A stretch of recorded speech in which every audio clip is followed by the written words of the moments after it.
What's up guys, and welcome back to my channel, and if you're new here then welcome to a little corner of the internet. I don't know if you guys have noticed, but sometimes I'm obsessed with some types of videos and will watch a lot of those types of videos, and then there are times where I'm obsessed with different types of videos. Well, my current obsession is this channel. It's called Chat History, and the videos are so funny. Like I hope that they accept people to react to their videos. I have seen that some other people have reacted to, but you know, I haven't. I'm just bad at doing research, guys, if you haven't noticed by now. But I just must say, this channel is so funny. It's so good. I'm obsessed, and that's why I'm dragging you guys along to watch it with me, because every time I see a thumbnail from this channel, I just, like, my brain I just have to click it. And also, on another note, I've been slacking a little bit on our schedule, because we should be posting 3 videos in the morning and 3 videos at night. That's what I want to do, but we've been slacking a little bit. Tomorrow we're getting back on track, and I'm saying this out loud because I need to hold myself accountable. We're gonna get back on track, okay? I've rested very well after my trip, and I am ready to go full force again. Yay! So, but yeah, I'm excited for this video. This is titled "The Most Painful Medical Treatments in Ancient History." Let's see what this video is about. I'm scared. Ancient medicine. Hundreds and even thousands of years ago, humanity's knowledge of itself was still in its infancy. We had a basic idea of what makes us tick, but that wasn't enough to stop the scientifically curious from fiddling around both outside and inside people's bodies. Alright, just gonna poke around in here and what's the matter, doctor? There's a scary skeleton in you! That being the case, it was up to these early pioneers of medicine to provide solutions to human ailments, be it a simple cough or a giant debilitating pulsating tumor. If you were lucky, you'd find a doctor willing to test out different medicines outside of thoughts and prayers. But some of these treatments would have you begging for mercy from whatever divine being you may have believed in. Take, for instance, someone afflicted with hemorrhoids. Yeah, that's how this is starting off. Nowadays, you just go to the corner store, prepare yourself an H, finger your B, and sit at home in complete discomfort. We are so lucky to have everything we have nowadays, and for it to be, or to be so advanced in the medical scene, that, you know, but this makes me think about that I complain about having to wait for my doctor for hours. I mean, I'd rather wait for my doctor for hours than to have whatever we're about to hear. So a few days later, you're right as rain. But back in the past, humans did not have such a luxury. Failed treatment could result in some gnarly infections, which in non-modern times was a death sentence. Sure, you could go to an apothecary who could whip up a strange mixture of grimy herbs and unidentifiable animal liquids that you could sip on, but that's most likely going to cause intense gastrointestinal distress. You need something that's tried and true. Well, you can iron out that wrinkle near your wrinkle with this, a hot iron rod. The theory's simple. Hemorrhoids are basically small open wounds, so a little bit of cauterization would close them bad boys right up and allow them to heal. This method was actually first used in the 4th century BC by father of medicine, Hippocrates. He apparently was a huge fan of cauterization as a last resort cure. oh man.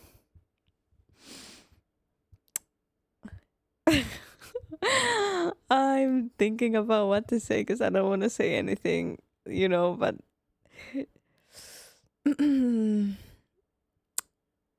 I think everybody's doors have been closed after hearing this. Cure all for most afflictions. Have a bad cough? Sear your throat to a medium rare. Have a headache? A burning rod to the temples will make you forget all about it.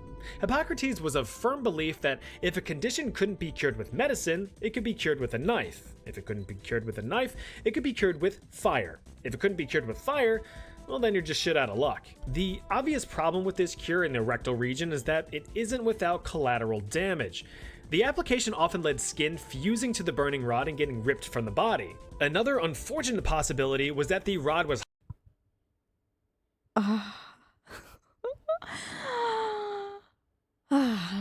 sorry, I just needed a break. hot enough to burn your skin, but not hot enough to cauterize the hemorrhoid, so you'd only get an appetizer instead of the full meal. You were also under threat of having the target missed completely. One slip, trip, loss of grip, and your back lip's getting a rip. It is reported that patients would claim the rectal remedy was successful, but then again, would you agree to a follow-up treatment if you weren't cured? Probably not. Okay, but who would go there and be like, yep, I mean, this is the cure for it? No. And how, like, I could never ever do that. My stuff would just, you know, it would disappear. But that's crazy. I just that people actually did that. I am shocked. I'm speechless. I'm traumatized. Again, would you agree to a follow-up treatment if you weren't cured? Probably not. We move on from being a pain in the ass to being a pain in the dick. Metallic catheters have been around for thousands of years, dating all the way back to around 3000 BC. I'm starting to think that this was the wrong video to choose.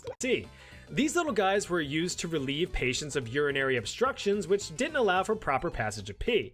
Ever lie in bed at night needing to go, but you're too comfy, so you just lie there feeling the pressure of building in your bladder? Ever have to hold it in on a long car ride home where you're twitching and groaning, yearning for that sweet urethral flow?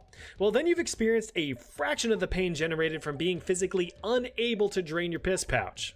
This was such a prevalent problem throughout history that it was on the high priority list of these super science people of yore. Evidence of early versions of these tools have been found throughout ancient Egypt, Rome, Greece, China, and India, with materials being used ranging from onion stalks to solid gold.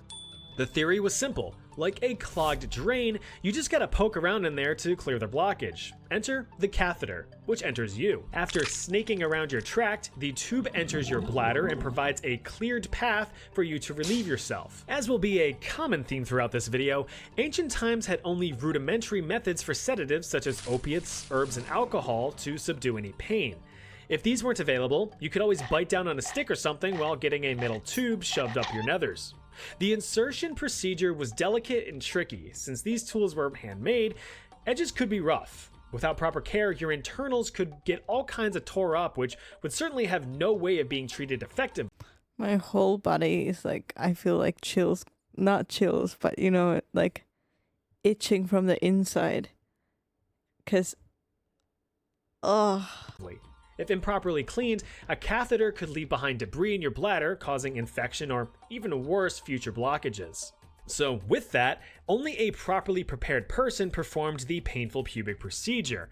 As technology evolved, however, catheters became flexible and more ergonomic for both male and female patients, with various shapes and sizes to increase comfort, or rather decrease discomfort. But back in those times, a few minutes of sharp pain was well worth the relief of long-term agony and potential kidney failure. Let's just say that without a catheter, you're in for a bad time.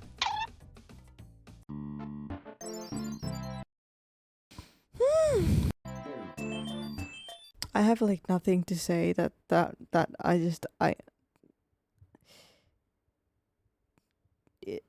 how do you like, how unlucky do you feel to get sick in that era or ill or have an infection or something if those were the methods that you were used? And also they didn't know anything better. Like that was the best solution for them at that time. It's insane. Speaking of having a bad time, this would be one of them.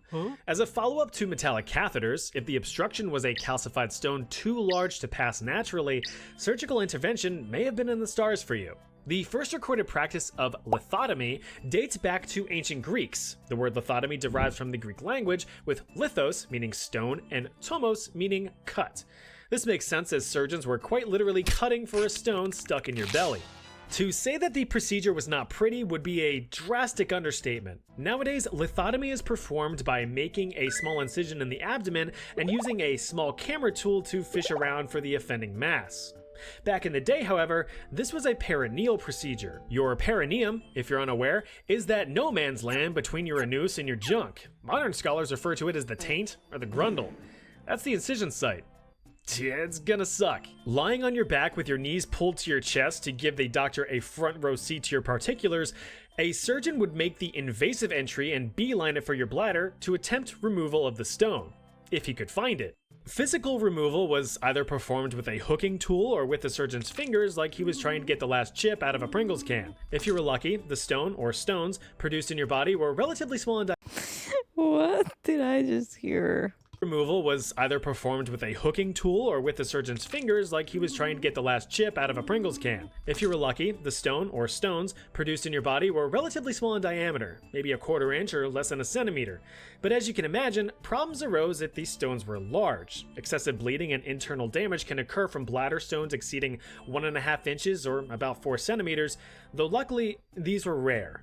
It's no surprise that these surgical procedures were excruciatingly painful. It was almost required that an assistant or two would be present to restrain you during the procedure to avoid any unnecessary damage from involuntary struggling as you endured the pain.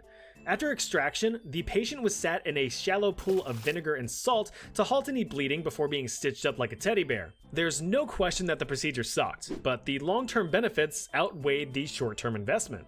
Capital gains, more like capital pains.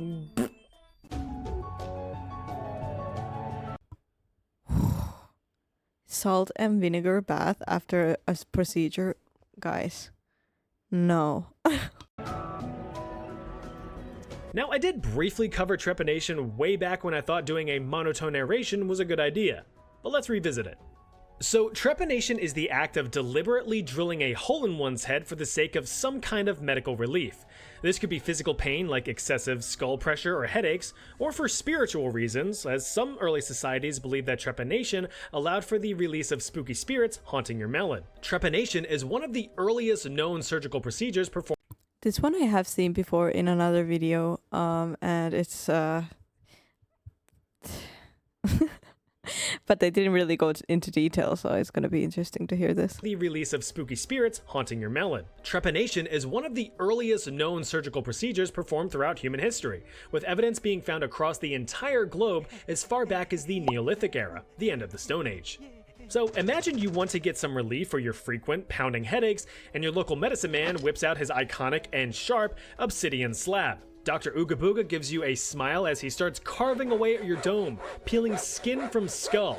You'd think that fight or flight mode would kick in, but Next came the actual carving of bone, either by making... So this was done all over the planet. For how long? What? Why? Like, I don't get the logic behind this. Rectangular intersecting cuts to eventually pop out a square of your skull, or by slowly whittling away at it until reaching your soft, chewy brain like it was a dang Tootsie Pop. There are a few known trepanation methods observed across the world. The first two I just described, rectangular cuts and scraping. The third was the use of a Trepanning, a hollow-toothed cylinder. This is like popping into your local Home Depot for a Craftsman V20 brushless drill and 2-inch bimetal hole saw set.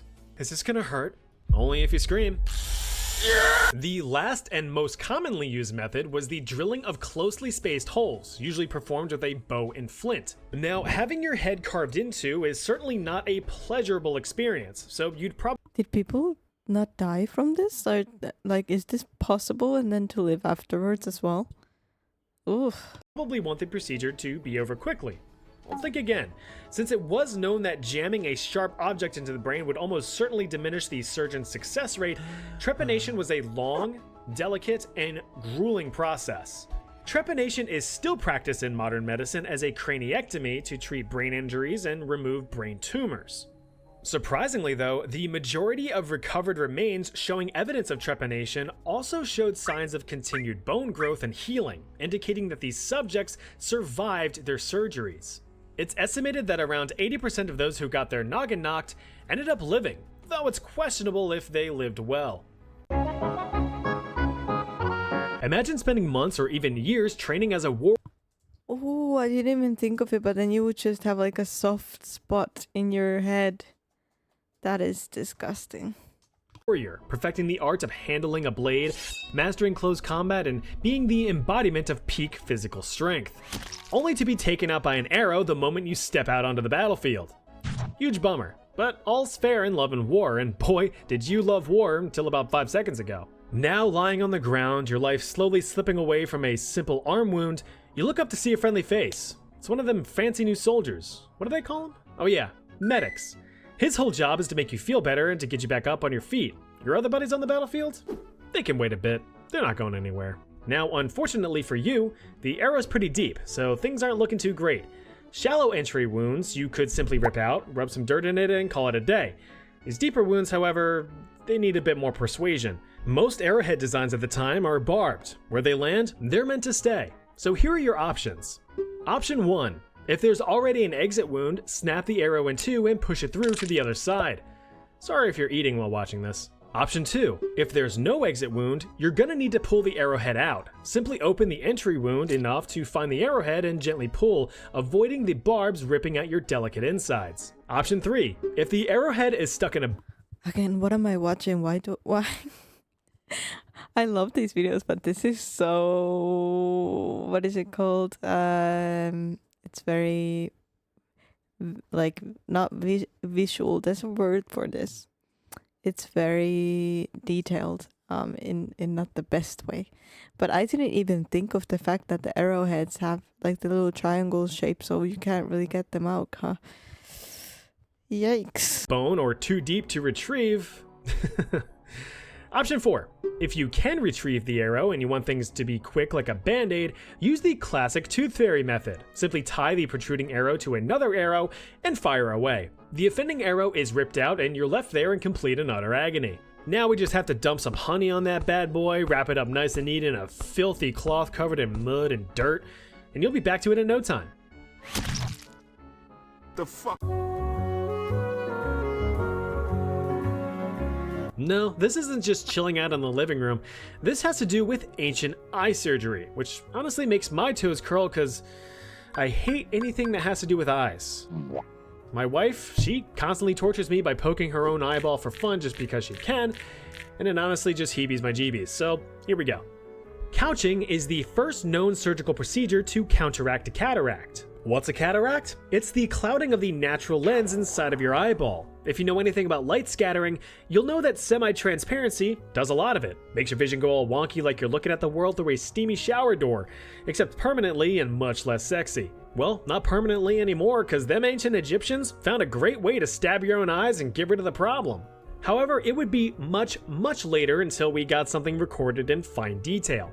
Around the 6th century BC, ancient Indian physician Sushruta wrote about his breakthrough cataract removal process called couching in his medical texts. I mean, look at this guy. You're telling me you wouldn't put your life in the hands of ancient Indian Santa Claus? Come on. The theory behind couching is what you'd expect. Take a cloudy lens and push it out of the way. This was done with a curved needle to delicately puncture the eye and dislodge the cloudy lens. This was likely very painful, as you're literally ripping out your eye's lens from its natural position. The cataract would either be pushed aside out of the vision pathway or pressed out of the eyeball. Now, I don't know how to feel about this. to his credit, Sushruta was very mindful of the need to have clean tools and a clean environment for surgeries.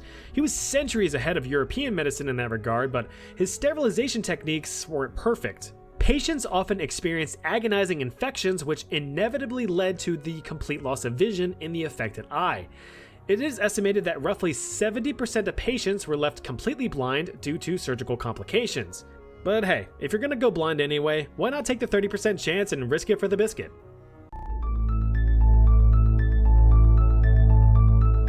The iconic... Is there like some type of way that they do it nowadays to fix that? Because I don't know about that, but yikes. Bloodletting, the basic bitch of ancient medicine. Despite being outright stupid, this practice was used throughout numerous cultures across human history, beginning as early as the ancient Egyptians around 3000 BC, but spreading as far as ancient Rome, Greece, Europe, the Middle East, Asia, Mesoamerica, and Africa. Pretty much everywhere. The prevailing theory was that most ailments were the result of having an imbalance of the four humors in the body. If you're unaware, the four humors theory was developed by none other than our bearded boy, Hippocrates. It states that our bodies consist of four bodily fluids: blood, yellow bile, black bile, and phlegm. A perfectly normal and healthy person was believed to have these four fluids in perfect balance. Any tip to one extremity can lead to disease and a shift in personality. Having a bad cough? You've got too much phlegm in your system. Cough it up. Got some terrible tummy issues? You got too much yellow bile. Time to touch your uvula. Almost anything else? Well, you've got too much bad quality blood in you, so let's slice open an artery and purge you of your impurities. Now, typically, blood was drained until the patient passed out, which is horrible, stupid, and dumb. Yes, your body constantly produces new blood, but it's also a self-sustaining cycle of breaking down the old and producing new. There's no need to drain the pool. An incision would be made around the inside of your elbow, and your heart would do the rest, pumping out your life force and making you weaker by the second. To no surprise, incisions would often... I cannot do with anything that has to do with blood. It's... I don't like, how did people, why, they, like, how would you believe this? I mean, I guess you would, but it's just amusing to me that people actually believe this would work or help. Lead to infection, and with less blood in your system and thus less white blood cells to fight off said infection, whatever initial ailment you may have had now pales in comparison to the new pickle you've put yourself in. There's not much humor in that, is there?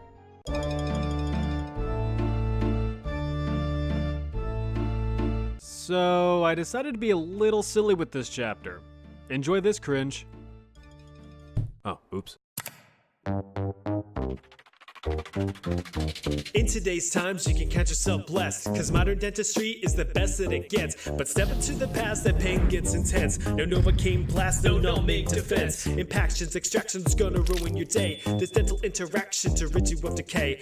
Looking for pliers? Nah, try a bronze hook. Yanking at your teeth without a second look. Hold still, time to drill, you shady surgeon, please. But you can't even hear him through your shrieks and screams. Sharpened stone to the bone, now you're all alone. As you groan and you moan on this painful throne. Need relief? Try this, here give that a taste. Don't feel a difference cause it's dead mouse paste. Have some opium to try to dull the throb. Well, now you're just high and you're still gonna sob. So sit in that chair, chewing on your herbs, cause you're gonna feel despair when he strikes that nerve. The gravity of cavities is taking its toll, but it's agony, insanity surging through your soul. Pull it out, that tooth is gone. You scream and you shout in your perpetual yawn. All done now, you're good for a bit. Just chug the sheep wine, okay, now spit. That shit sucked, but at least you're alive, so you can even leave a like or hit that subscribe. Chat history, bringing you horrible dad raps. Alright, here's another video. Go click it. I'll see you over there.